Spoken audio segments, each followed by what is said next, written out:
Hi everyone, welcome back to starting engineer. दोस्तों, आज के इस वीडियो में बताऊंगा एसएससी जेई का तैयारी आप लास्ट एक महीने में कैसे कर सकते हैं, यानी what should be your strategy for the last 1 month. ये वीडियो मैं बना रहा हूँ इसलिए क्योंकि बहुत सारे स्टूडेंट का क्वेरी था कि लास्ट एक महीने में क्या क्या चीज़ें मैं अपना सकता हूँ ताकि एग्ज़ाम आप इफ़ेक्टिव तरीके से दे सको। ठीक है, और इस वीडियो स्टार्ट करने से पहले मैं बता दूं कि मैंने 5 बार प्री क्वालिफाई किया था एसएससी जेई का और 3 बार फाइनल सिलेक्शन हुआ है मेरा।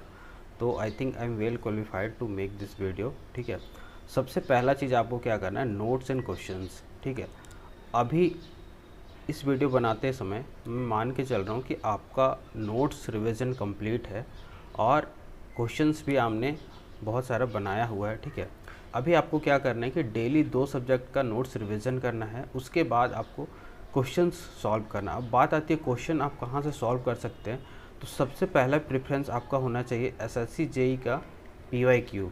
ऑल्दो ये मैं बता दूं कि पहले एसएससी जेई का पीवाईक्यू बहुत ज़्यादा रिपीटेड रहता था, बट अभी देखा जा रहा है कि ट्रेंड चेंज हो गया है, क्वेश्चंस उतना रिपीटेड नहीं होता है।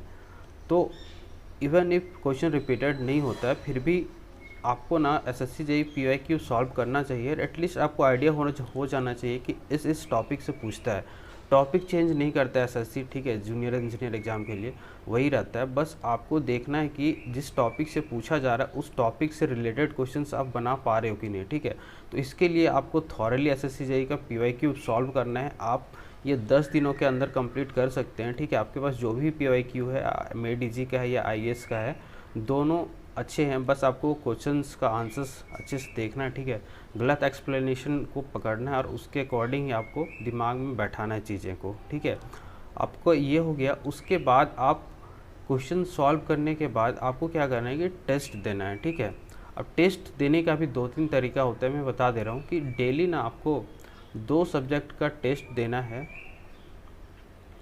2 सब्जेक्ट का टेस्ट में जो सब्जेक्ट का टेस्ट आता है, सपोज आपने एक सब्जेक्ट का शाम को दिया, एक सब्जेक्ट का आप दोपहर में दे सकते हो। ठीक है, सपोज आप सॉइल दे रहे हैं दोपहर में, तो शाम को आप आरसीसी दे सकते हैं। अब बात आती है कि फुल टेस्ट कब देना है, तो फुल टेस्ट में रिकमेंड करूँगा 3 से 4 दिनों के अंदर आपको फुल टेस्ट एक देना है कंप्लीट। ठीक है, ये 2 सब्जेक्ट वैसा आपको चूज करना है जिसका आप नोट्स रिविजन नहीं कर रहे हैं। ठीक है, सपोज आपने सॉइल और आरसीसी का नोट्स रिवीजन किया हुआ है, तो आपको टेस्ट देना है कोई अदर सब्जेक्ट, ताकि आपका जो कमांड है हर एक सब्जेक्ट में आपका बना हुआ रहे। दोस्तों, ये सब्जेक्ट टेस्ट देते समय आपको कुछ चीज़ें ध्यान में रखना चाहिए कि जिस क्वेश्चंस आप बना रहे हैं, क्वेश्चन को थॉरली आप स्टडी करो, मतलब रिव्यू करो और उसमें से आइडेंटिफाई करो वैसे क्वेश्चंस जो आपसे गलती हो रहा है और जिससे आप बाई मिस्टेक गलती कर रहे हैं। ठीक है, क्योंकि एग्ज़ाम में ये चीज़ रिपीटेड होना ही है। ठीक है, मैं अपने पर्सनल एक्सपीरियंस से बता रहा हूँ कि एग्ज़ाम में आप वैसे क्वेश्चन गलती करके आओगे जो आप सही कर सकते थे, और नॉर्मल डेज में वो आंख बंद करके आप मारते तो सही मारते। ठीक है, तो ये सारी चीज़ें को आपको मिनिमाइज़ करना है, ये सारी एरर्स को आपको मिनिमाइज़ करना है। ठीक है, और उसके बाद 3 से 4 दिनों के अंदर आपको एक फुल टेस्ट देना है। फुल टेस्ट का रिविज़न भी वैसे ही करना है या रिव्यू वैसे ही करना है। ठीक है, अब बात आती है कि जीएस एंड रीजनिंग का आप कैसे प्रिपरेशन कर सकते हैं। तो रीजनिंग के लिए मैं बता दूं कि आपको सिर्फ और सिर्फ टेक्स्ट बुक से टेस्ट देना है, वो भी पीवाईक्यू का। ठीक है, रीजनिंग का जितने भी पीवाईक्यू है एसएससी जेई का या फिर other exams equivalent to JEE level, उसका आप क्वेश्चंस बना सकते हैं। इसमें आपको वैसे एरियाज़ को आइडेंटिफाई करना है जिस पे आपका क्वेश्चंस गलत होता है। ओके, उसके बाद आप वैसे क्वेश्चन को आप वीडियोज़ में देख सकते हैं। जैसे कोडिंग डिकोडिंग का पहले जो क्वेश्चंस आता था बहुत इजी रहता था, अभी थोड़ा टफ कर दिया है। ठीक है दोस्तों, तो कोडिंग डिकोडिंग से आपको यदि आपको डिफ़िकल्टी हो रहा है तो आप इससे रिलेटेड कुछ वीडियोज आप यूट्यूब में देख सकते हैं, ताकि आपके पास टाइम बचे और सॉल्व कर सको ज़्यादा से ज़्यादा क्वेश्चन। ठीक है, आपको वैसे क्वेश्चंस पे टाइम वेस्ट नहीं करना है जिसको आप देखते ही सॉल्व कर सको। जैसे डिक्शनरी का क्वेश्चन हो गया या फिर ऑड वन आउट हो गया या इंग्लिश का जो हो गया, वैसे क्वेश्चन पे टाइम इन्वेस्ट नहीं करना है। आपको बस वैसे क्वेश्चंस को देखना है जिस पे आपका क्वेश्चंस गलत होता है, उसी को आपको प्रैक्टिस करना है। ठीक है दोस्तों, बात करें जीएस की, तो जीएस अभी यदि आपने पहले से पढ़ा हुआ है तो आपके लिए इजी होगा, बट आपने यदि पहले से नहीं पढ़ा हुआ तो मैं रिकमेंड करूँगा आपके लिए लूसेंट, ठीक है। लूसेंट का आप रिवीजन करिए थॉरोली, ठीक है। जीएस में आप ज़्यादा क्वेश्चंस एक्सपेक्ट नहीं कर सकते कि आप सही कर सको, ठीक है, क्योंकि जीएस में बहुत ज़्यादा सिलेबस है और ये कंप्लीट करना बहुत मुश्किल है।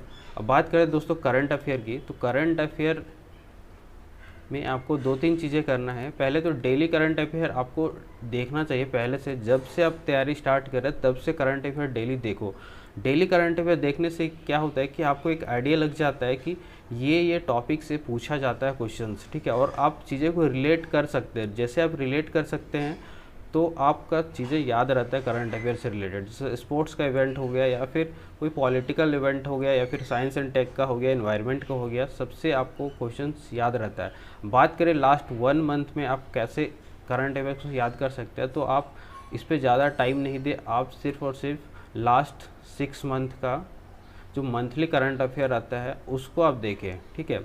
मंथली करंट अफेयर देखने के लिए आपके पास 1 मंथ का ऑलमोस्ट 1 to 2 आवर के वीडियोस यूट्यूब में अवेलेबल है, आप वो देख सकते हैं।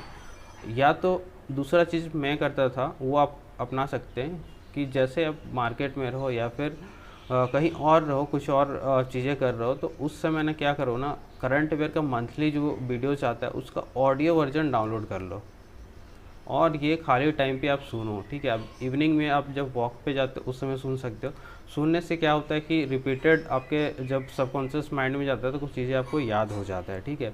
तो दोस्तों ये सारी चीज़ें आपको फॉलो करना है। अब मैं गारंटी के साथ बता सकता हूँ कि इतना यदि आप फॉलो करो ना तो आपका जो एग्ज़ाम है वो बहुत इफ़ेक्टिव तरीके से आप दे सकते हो, ठीक है। अब एग्ज़ाम को कैसे अटेम्प्ट करते हैं उसके लिए मैं एक अलग वीडियोज़ बना दूँगा, ठीक है। बाकी आप अभी ज़्यादा से ज़्यादा नोट्स रिवीजन करिए, क्वेश्चंस बनाइए। क्वेश्चंस वैसे क्वेश्चंस आपको याद रखना जिस पे आप गलती करते हो, ठीक है। आपको ज़्यादा ध्यान देना है, बिल्डिंग मटेरियल्स हो गया या फिर एस्टिमेटिंग कॉस्टिंग हो गया, ये सारी चीज़ें, क्योंकि वैसे क्वेश्चंस जो स्ट्रक्चरल से रिलेटेड है उसका आप क्वेश्चंस आप बना सकते हो क्योंकि वो कॉन्सेप्ट बेस्ड रहता है। बट अभी आपको ध्यान देना है वैसे सब्जेक्ट्स जो कि थियोरेटिकल है और जिस पे थियोरेटिकल क्वेश्चंस ज़्यादा पूछा जाता है। तो गाइज इतना यदि आप फॉलो करते हैं तो आपका एग्ज़ाम बहुत अच्छा जाएगा। और ये एग्ज़ाम भी आपको पता होगा 2024 एसएससी जेईई 2024 का जून मंथ में होना है, तो आपको लास्ट 1 महीने में बहुत ज़्यादा मेहनत करनी है। दोस्तों इस चैनल पे यदि नए हो तो चैनल को सब्सक्राइब कर देना। Finally thanks for watching.